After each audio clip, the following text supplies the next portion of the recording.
세후 월급 350만원 받으시나요? 통장에 모은 돈이 2억 정도 있다면 수도권에 있는 6억짜리 아파트 지금 당장 살 수 있습니다. 이 말 듣고 벌써 뒤로 가기 누르려거나 악플 달 준비한 분들 계시죠? 장난하냐? 10-15 대책 이후로 스트레스 DSR 3.0 쳐맞아서 월급 350이면 시중 대출에서 4억 대출은 턱도 없다. 어글 끌지 마라. 네, 여러분 말이 다 맞습니다. 그냥 아무 준비 없이 1금융권 시중은행 가면 무조건 빠꾸 먹습니다. 그런데요, 이 깐깐해진 DSR 규제를 합법적으로 우회해서 대출 한도를 영혼까지 꽉꽉 채워받는 두 가지 치트키가 있습니다. 남들 다 대출 안 나온다고 곡소리 내면서 전월세 찾으러 다닐 때 생애 최초 무주택자인 여러분이 이 치트키만 알면 6억대 아파트 충분히 내 집으로 만들 수 있습니다. 오늘 그 방법과 월급별 진짜 계산법, 그리고 노려볼 만한 현실적인 추천 단지까지 속 시원하게 다 까발려드립니다. 당장 계산기 켤 준비하세요. 오늘 영상도 궁금한 사항은 댓글 남겨주시고요. 시간 없습니다. 자, 시작할게요. 자, 치트키를 쓰려면 지금 룰이 어떤지 정석을 알아야겠죠. 10-15 부동산 대책 이후로 다주택자나 갈아타기 하시는 분들은 LTV가 40%로 반토막 나서 돈줄이 꽉 막혔습니다. 그리고 그에 대한 이야기들, 그리고 생애 최초 대출 받으시는 분들 어떻게 해야 되는지는 제가 영상으로 다룬 바가 있으니까 우상단의 카드 통해서 한번 자세히 보시고요. 그래도 뭐 또 보기 번거로우실 수 있으니까 내용 정리해드리면, 일단 무주택자 여러분들은 여전히 생애 최초 주택 구입자로서 LTV 70% 혜택을 그대로 가져갈 수 있습니다. 하지만 정부가 바보가 아니라 세 가지 깐깐한 허들을 쳐놨습니다. 이거는 무조건 외우셔야 돼요. 첫 번째, 주택 가격별 대출 최대 한도는 6억입니다. 예를 들어서 15억 이하 주택에서 LTV가 70%라고 해도 최대 6억까지만 대출이 나옵니다. 두 번째, 가장 악랄한 스트레스 DSR 3.0% 기억하셔야 됩니다. 너 나중에 금리 오를 수도 있으니까 지금보다 3.0% 더 비싼 금리로 이자 낸다고 치고 빡세게 계산한다 라는 게 스트레스 DSR의 뜻입니다. 내 월급이 적으면 대출 한도가 예전보다 10% 이상 무조건 날아갑니다. 마지막, 실거주 의무. 6개월 이내에 전입을 해야 돼요. 대출 받고 갭 투자하시면 안 되고, 실행 후 6개월 이내에 무조건 들어가 살아야 하고, 정부 대출을 정책 대출로 받으셨으면은 1개월 이내에 전입하셔야 됩니다. 뭐 요즘에 다주택자들이 집을 팔 수 있게 하기 위해서 5월 9일까지는 무주택자가 이 사람들의 새끼 매물을 사면 된다 라는 설명을 드린 적은 있는데요, 문제는 이게 어쨌거나 세입자가 나가는 기간이 되면 돈이 필요해지는 거라서 그거는 일반적인 무주택자에게는 도움이 되는 내용이라고 생각하지 않습니다. 자, 룰을 알았으니 이제는 치트키를 하나씩 알아봅시다. 여러분 통장 사정에 대입해서 말씀드릴게요. 모은 돈이 2억이라고 치고 세후 월급 350만원인 분들을 기준으로 합니다. 이분들이 6억 아파트를 사려면 4억의 대출이 필요하죠. 근데 이 영상 맨 처음에 보여드린 것처럼 이거를 1금융권 시중은행에 가서 대출 받으려고 하면 스트레스 DSR 때문에 대출이 이만큼 절대 나오질 않아요. 그래서 이때 첫 번째 치트키를 씁니다. 시중은행에서는 안 되지만 정부 정책 대출을 활용하시면 충분히 가능한 대출이고요. 문제는 이런 대출이 여러 가지가 있기 때문에 내 가구 형태에 따라 맞는 전략을 찾아야 합니다. 우선 최근 2년 내에 출산했거나 출산 예정이신 분들은 묻지도 따지지도 말고 신생아 특례 대출을 활용하시면 됩니다. 2026년 기준 부부 합산 연소득 2억 원 이하까지 봐주고 사실혼 부부도 대상에 포함됩니다. 이 부분 되게 중요하죠. 그리고 무엇보다 이 대출은 생애 최초라도 최대 한도가 딱 4억으로 막혀있는 게 단점으로 느껴질 수도 있지만, 오늘 우리가 세팅한 내 돈 2억에 대출 4억 받아서 6억 아파트를 산다는 공식에는 딱 들어맞는 완벽한 계산입니다. 그리고 서울 기준 수천만 원이 깎이는 방빼기도 면제를 받기 때문에 한도를 꽉 채울 수가 있습니다. 이걸 이렇게 설명드리면 걱정하시는 게, 요즘 정책 대출도 금리가 높은데 별로 이득이 없는 거 아니야? 라고 하시는 분들이 있고, 그 다음 보금자리로는 40년 동안 대출 기간 가질 수 있는데 얘는 30년밖에 안 되는데 왜 해야 돼? 라고 생각하실 수가 있는데요, 금리를 확인해 보시면 세후 월급 350 정도면 세전 연봉 5천 정도잖아요. 그러면은 얘는 30년 대출을 받아도 금리가 2% 중반대거든요. 상당히 괜찮습니다. 그래서 요 대출을 활용하시는 게 맞다는 말씀을 꼭 드리고 싶었습니다. 그 다음 이렇게 얘기를 하면, 난 아이가 없는 미혼이거나 딩크족인데 어떻게 해야 하냐, 이런 질문을 하실 수가 있죠. 근데 우리 지금 노리는 집값이 6억이잖아요. 그래서 답은 있습니다. 아이가 없는 미혼이거나 딩크족이라면 정답은 보금자리론입니다. 30세 이상 미혼 1인 가구의 경우에는 보금자리론만 보시면 됩니다. 디딤돌 대출에서는 집값 3억 이하만 될 테니까요. 그리고 생애 최초기 때문에 4억 2천만 원까지 한도가 빵빵하게 나옵니다. 그 다음 일반 딩크족, 그러니까 혼인이 7년을 초과하신 분들은 디딤돌 하면은 집값 상한선이 5억으로 깎여서 못 받거든요. 그래서 이런 분들도 보금자리론으로 가셔야 됩니다. 마지막 신혼부부, 혼인 7년 이내의 경우에는 디딤돌 대출로 가던 보금자리론으로 가건 둘 다 가능한 상황이 되고요. 그래서 디딤돌 대출로 갈 경우에는 이제 모은 현금이 많으면 그렇게 가면 되고, 좀 부족한 보금자리론으로 가서 방법을 찾아보시면 좋겠습니다. 자, 그러면 여러분이 진짜 궁금해하시는 4억 대출의 상환액, 요걸 최신 금리로 계산해보면 어떨까요? 일단 뭐 보금자리론을 탄다고 가정을 하면은 현재 금리가 4.45%거든요. 그리고 대신에 얘는 대출이 40년이 되죠. 그러면은 4억을 40년 동안 연 4.45%로 대출을 받는다고 하면 매월 갚아야 할 원금과 이자는 약 178만 원입니다. 세후 350만 원에서 대출로 178만 원을 내고 나면 내 통장에 약 172만 원이 남습니다. 자, 방금 172만 원 남는다는 소리 듣고 벌써 이런 생각하시는 분들 계시죠? 다른 유튜브 보니까 전문가들이 대출을 연봉의 5배 이상 받지 말라던데, 원리금은 월급의 30% 이내로 방어해야 안전하다던데, 어떻게 생활비 172만 원 가지고 살아? 저거 완전 연끌 아니야? 네, 맞는 말씀입니다. 근데 그건 부부 합산해서 월에 7, 800 이상 버는 고소득자들한테 통하는 배부른 안전빵 공식입니다. 월급 350만 원인 사람이 원리금을 30% 이내로 방어하면 대출이 2억도 안 나올 거예요. 그럼 내 돈 2억 있어도 4억짜리 집 사야 되는 거예요. 근데 수도권에 4억으로 멀쩡한 20평대 아파트를 산다? 이거 없어요. 그냥 사실상 빌라 전세나 썩다리 아파트만 맴돌라는 이야기죠. 그러면 월급 300에서 400 구간인 우리 생애 최초 무주택자들은 어떻게 집값을 역산해야 하나? 라고 하면 전문가들의 무슨 30% 룰이니 5배 룰이니 이런 건 개나 줘버리시고 생존 마지노선 150 법칙이라는 걸 따라보시면 좋겠습니다. 이거는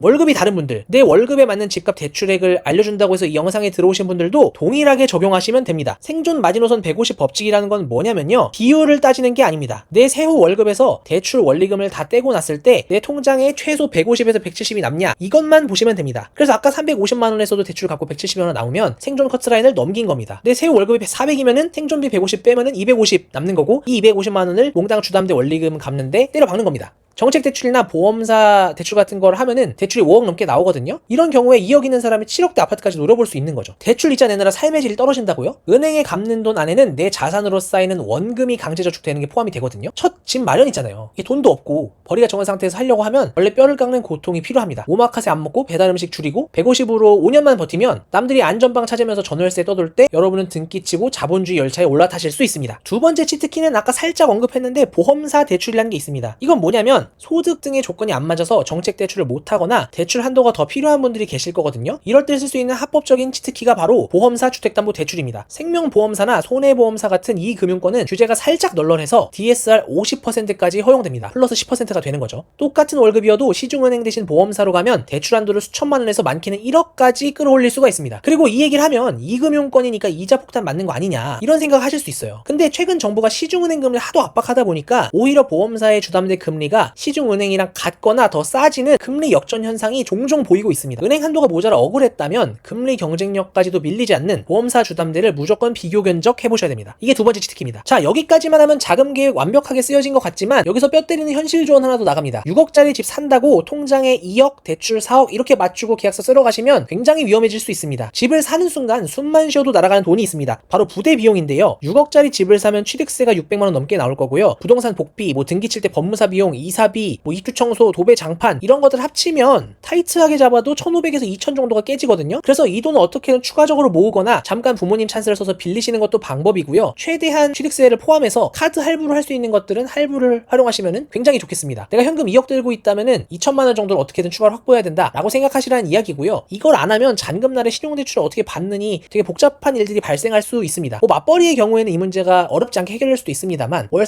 350번은 외벌이라면 이 부분도 미리 신경 써주시면 좋겠습니다. 자, 이제 마지막으로 제가 영상 초반에 말씀드렸던 추천단지에 대한 이야기를 할 건데요. 그 이야기를 하기 전에 한 가지만 말씀을 드릴게요. 제발 눈높이를 낮춰주시면 좋겠습니다. 이런 분들 분명히 계실 거거든요. 6억으로 서울 핵심지에 살 집이 어디냐고요. 근데 제발 눈높이를 낮춰주세요. 처음부터 완벽한 인서울 아파트를 사려는 마인드가 그동안 여러분을 무주택자로 만든 겁니다. 첫 집은 자본주의 부동산 시장에 입장권을 끊는 과정입니다. 6억대면 자체적인 일자리가 있는 탄탄한 구도심이나 역세권에 있는 단지들을 충분히 살 수 있거든요. 여기서 시작해서 나중에 상급지로 계단식 갈아타기를 하는 게 정석입니다. 사실 저도 그랬어요. 한 번에 좋은 데를 가고 싶은데 도저히 용기가 안 나서 저도 조금 저렴한 단지를 먼저 샀고요. 그 단지를 살짝 손해보는 선에서 얼마 살지 않고 바로 팔면서 갈아타기를 시도했고, 잘 갈아타기를 하면서 또 큰 돈을 만질 수 있게 됐었거든요. 이게 가능한 것 자체가 왜 그런 거냐면은 애시당초 입장권을 끊고 이 시장에 들어와야 그런 고민과 실행이 자유로워지는데요. 그걸 안 하고 한 번에 정답을 찾으려고 하니까 안 되시는 거거든요. 그래서 제 경험도 얘기를 드렸으니까 과감하게 일단 선택을 오늘 말씀드리는 범위 안에서 한번 해보시는 거를 강력하게 추천드립니다. 제가 특정한 단지 하나를 찍는 건 좀 위험한 것 같아서 지역을 중심으로 말씀드릴게요. 자, 첫 번째입니다. 수원 영통역 주변을 보시면 좋겠습니다. 제가 지도를 이렇게 잘라놔서 여기가 왜 좋은지 모르시는 분들이 계실 텐데요. 영통역을 찍고 드래그를 해서 이동해 보시면 되게 좋은 회사 이름들이 보이실 거거든요. 그래서 이 지역은 사회 초년생인데 좋은 직장을 다니시는 분들이 노릴 수 있는 곳이기 때문에 거주를 하시기에도 좋고 나중에 세를 주고 나가시기도 무리가 없기 때문에 여기를 추천을 드려보게 되겠습니다. 두 번째는요. 구리역 주변 계속 보셔야 돼요. 제가 여기도 말씀을 드린 적이 있었죠. 그래서 구리역을 중심으로 1사분면 쪽을 보시고 여건에 맞는 것들을 선택해 보시면 좋을 것 같습니다. 구리역 쪽은 진짜 한번 좀 가보시면 좋을 것 같은데요. 와제 드립으로 서울 옆구리다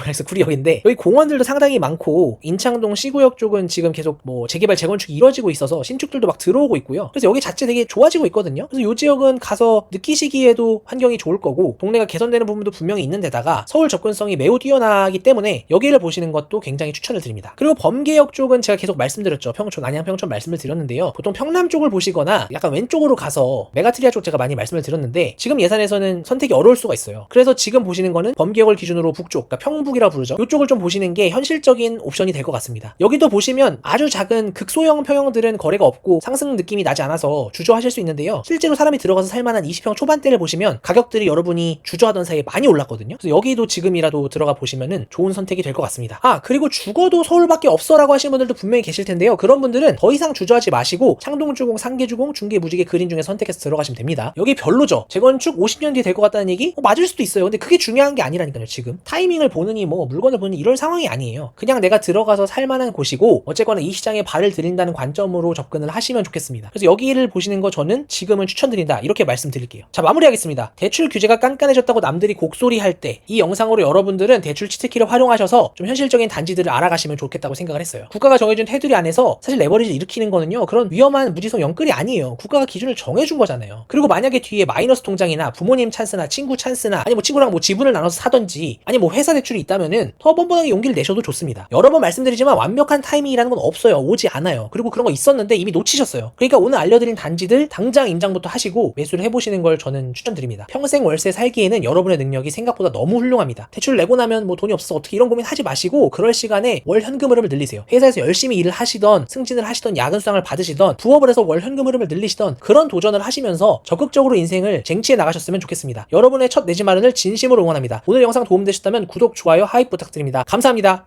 고정 댓글 오늘 꼭 확인해보세요. 제가 선물 남겨둘게요.